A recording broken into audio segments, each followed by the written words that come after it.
Hey guys, and welcome to this video. And I'm here today, to be honest, to begin a trend that I hope will stay in these videos, and I'll become better at as I get more and more used to it. What we're gonna talk about today is nothing tech related. It's nothing directly personally related. I'm gonna give a presentation about a scientific study we have to do as part of our second year A-level psychology specification. It's something called the cognitive interview, and I'll get into what it is in a minute. But basically, I'm going to give a summary of the cognitive interview at the level you need to know for our specification. Now, a couple of things. I know that all of you, my subscribers, watching this video, this is something I've never done before, and it's probably, in terms of necessary education, it's probably not that relevant to most of you because you're in the US and obviously a lot of you are adults, so it's likely that you're not currently studying psychology. Certainly this specification anyway. Now,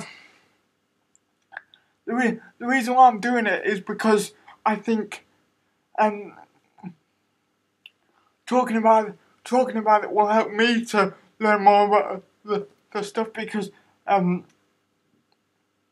obviously when you're explaining something to somebody, for them to understand it well, you have to explain it properly. So hopefully this will help me understand it. It's 16 hours. If you are a student of A2 OCR psychology, that'll help you revise for your exams. But sort of more generally, I'm doing this because I think it's really interesting for life experience, and it'll hopefully bring some more people into my community. So comment down below on what you think about this as a general idea. This idea of me doing sort of more videos that are directly educational. I mean, I know tech tutorials are educational, but that's kind of what I'd call vocational, not academic. So I've been watching academic videos recently to help me more and more revise my exams. So and I found really useful for other people that were sitting the same specification. So hopefully this will bring more people in the community, and maybe some different kinds of people as well.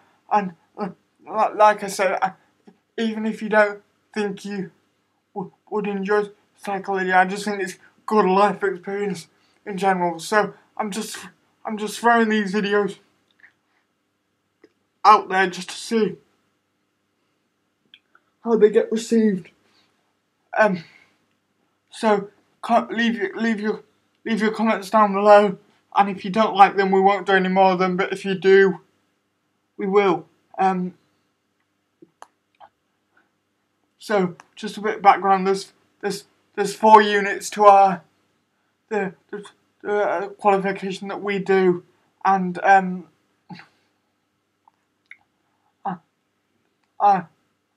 gonna start off with some criminology stuff. So the psychology of criminology, forensic psychology, why people commit crime, and just generally why they do the things they do. So I think it could be pretty interesting.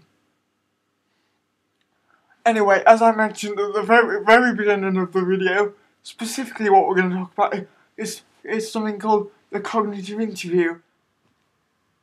So the cognitive interview, then, there's 4 major principles you need for the cognitive interview, really. The first principle of it is that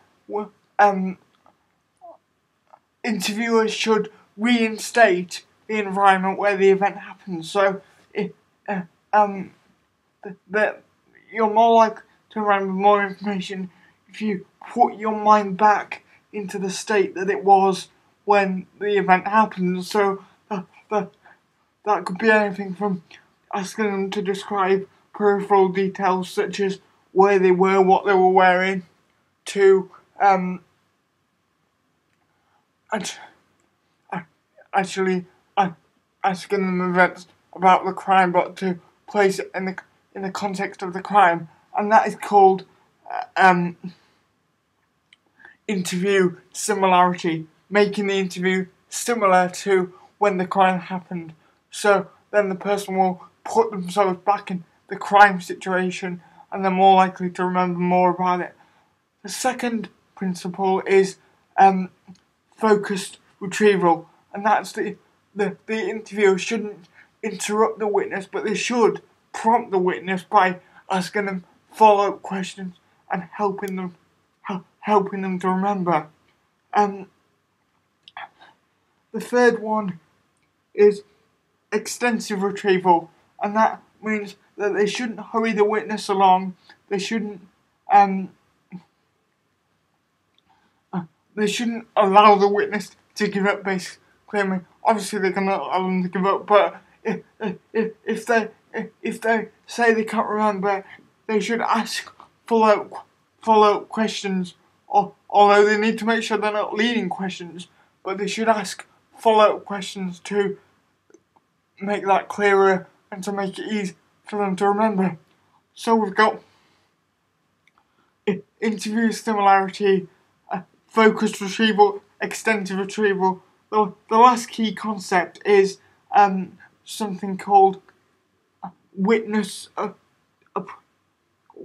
compatible questioning, and the idea of that is that obviously questions should be compatible to the witness and understandable to the witness, and indeed contextualized to the crime. So you shouldn't have a preset list of questions for cognitive interview. You should be able to adapt to the witness and really adapt to what's going on. Okay, so we've got the four big concepts there: witness compatible questioning, focused retrieval, extensive retrieval, and interview similarity. Let's talk about a study where they actually put this into practice and looked at how successful it was. I'm gonna have to look at my notes for this bit because I don't know this off the top of my head yet. The key study that we do, there have been lots of studies, but the two key people behind the cognitive interview really are a guy called, with the last name of Gieselman, and a guy called Fisher. And for if you're doing A2 OCR psychology, the study you're interested in and I'm interested in, so that's what I'm going to talk about, is the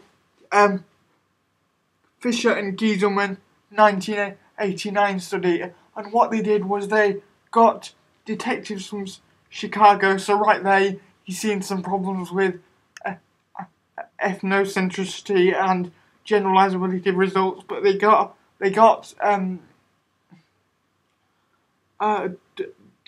detectives from America, trained seven of them in the cognitive interview, and seven of them weren't trained in it, and compared the amount of information they were able to solicit before they were trained with the information they were able to solicit after they were trained using the cognitive interview.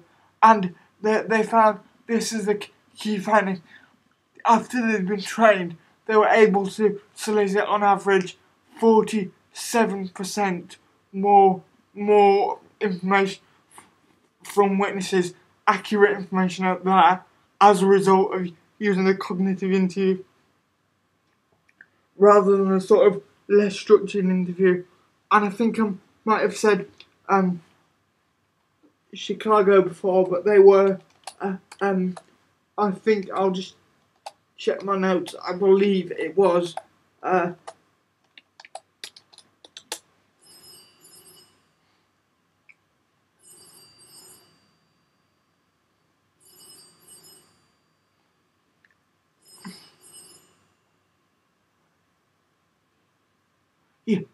I was wrong on both of them. It was actually Florida. So they trained Florida detectives, and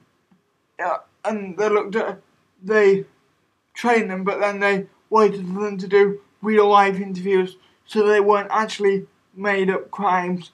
The 75% more information that the cognitive interview was able to solicit was based on real situations of interviewing real witnesses using the cognitive interview. Let's talk about a few problems with these results and with this strategy in general. First of all, it was a longitudinal study, which means it was carried out over a long period of time before they were trained, and then that was compared with after they were trained. So that's what we call low in reliability, because we can't control the confounding variables. For instance, before being trained in a cognitive interview,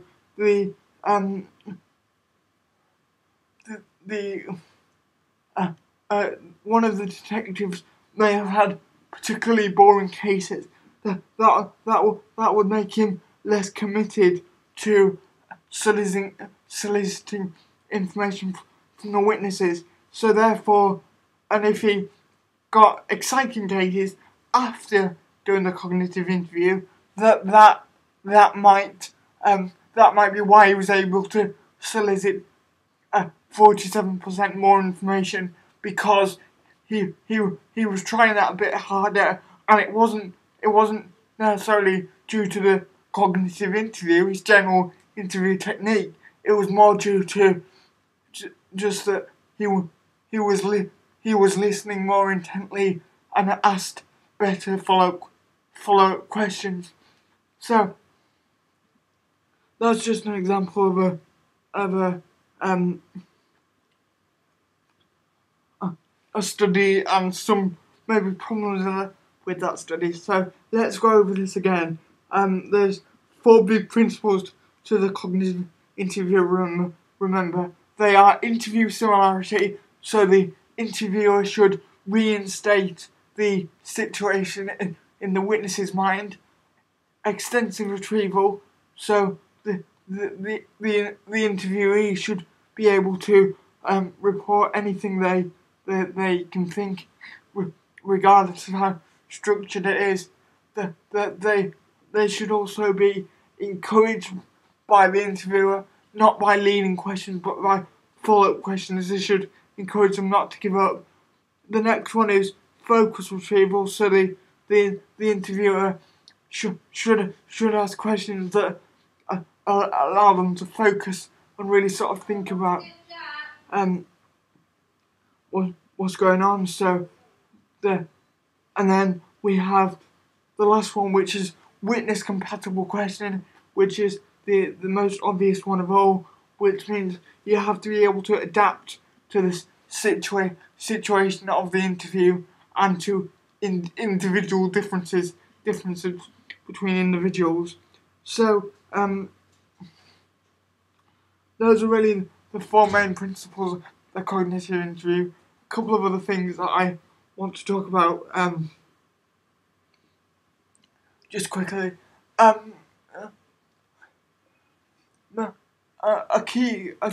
key concept about the cognitive interview is that it can only be used by cooperative witnesses, because the cognitive interview by itself doesn't include any lie detection strategies. That's not what it's about. It's about encouraging witnesses who want to help you and want to give memories. So police officers don't often use it with suspects because, like I said, I'll talk about some studies to do with lie detection in the future, but the cognitive interview has nothing to do with helping uncooperative witnesses or picking up on lies. It's about trying to encourage the memories of cooperative witnesses of things that they genuinely wouldn't have been able to remember otherwise. So that's just something to chew on there. You can't really use it with the uncooperative witnesses. So that's important. And also, this isn't one of the 4 big things. We've already been over the 4 big things, but I just want to mention this quickly. They, as part of the cognitive interview, strategy is that interviewers should ask interviewees to change perspectives, and the interviewer should ask questions that make the interviewee think about it from different perspectives. So the idea behind this is autobiographical memory, and if you think about it from some other point or somebody else's point of view, you may not be so tempted to social desirability and to only say things that make you look good. But more than that, it's about, if you look at something from a different perspective, you might think about different things and thus remember different things. So that's really what it's about. Anyway, so that is the cognitive interview. A lot of stuff there to be chewing on. And that was my first psychology video. If you like this video, then I'll certainly do more of these because they're gonna help me to learn. And even if you don't do any kind of psychology at all, even if you're an adult, then I still think it's great life experience, and it's helpful for me to have a discussion. If you don't want me to do any more of these videos, then I won't. But I just thought it was a nice way of varying the videos that I do and getting some more different videos out there. So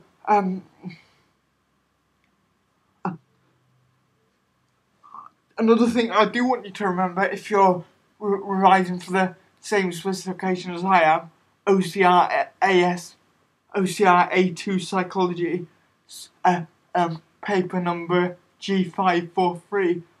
One thing you do need to remember is that I haven't studied this in class yet. I'm just doing this based on my own research, so I might have missed things out or misinterpreted some things that I've read. Obviously, I hope I haven't, but that's just a qualifier there. So obviously, don't use this as your only revision resource. I mean, I hope these videos and future videos that I'm going to do are going to be helpful, but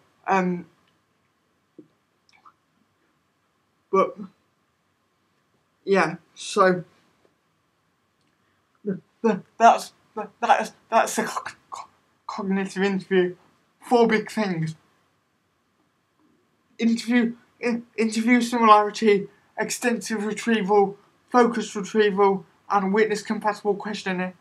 Those are really the 4 big principles. And Fisher and Gieselman, 1989, is the study you need to know, plus some background information about early kind of ideas about the cognitive interview and what just generally why the cognitive interview was created. From what I've read, before the cognitive interview, police interviews weren't very structured, and this kind of helped bring some structure to it. So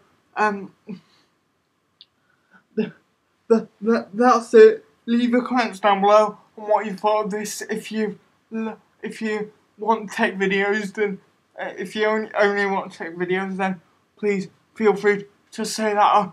I'll be choosing to do more of these based on how many people like them, and I think it's a good way to get some other content. But if people don't like them, then I won't do them. Also leaving your comment down below. Obviously, we can discuss the cognitive interview, discuss what's actually in the video, but you can also leave in the comment down below what you'd like me to discuss next. These are the options, because these are the studies that I've looked at so far.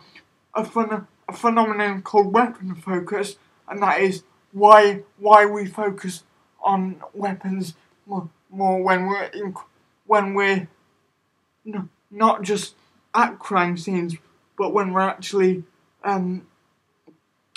just watching videos, and the ramifications of what that is, and the studies into that. So weapon focus is one option. I've done the cognitive interview, and I'll also talk to you about a study by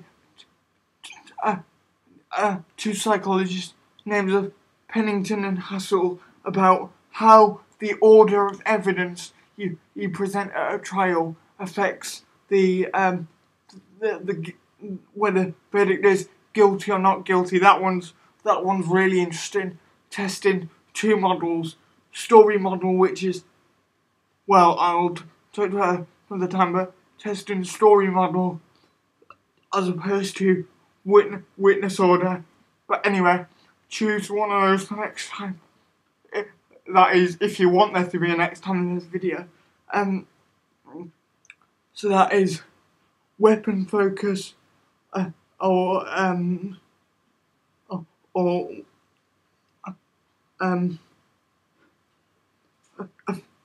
factor of order of testimony on verdict. I can't remember what the other one I said was. So, thanks for watching this video, guys. My website address is down below. It's tom-rogers.com, and I'd like to thank you for watching, and I hope we can have a good discussion about this. Bye